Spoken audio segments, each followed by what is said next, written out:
This is QuickTime Technology, and today in this video I'm going to be showing you guys how to extract a file that is .7z. So without further ado, let us start the video. So the first thing you have to do is know what file you will be extracting. So if I go to Finder, go to my downloads, and I have an album called Untouchable.7z, and it won't extract until I download the software. So minimize Finder, go to your dock, go to Safari, and I'll type into Google .7z file Mac extractor, and now we can go to a website called Keka osx.com. So click on this and we will download the file or the zip, the DMG, and wait for that to download. So it's in the top right hand corner.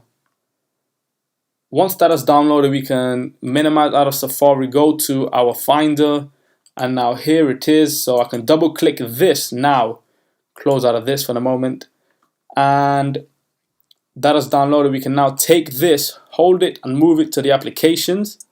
Let that copy, so X out of this. Now go to our launchpad and go to Keka.com.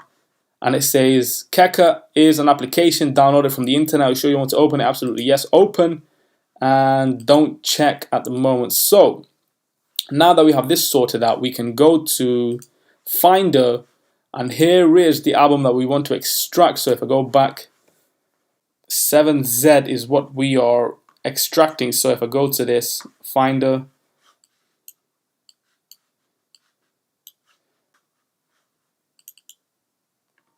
double click that, and now we have extracted the album itself.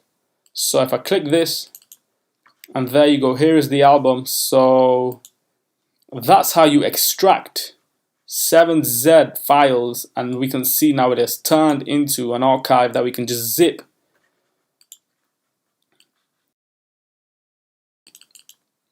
That's it for this video. I'll see you guys in my next tutorial. Thanks for now.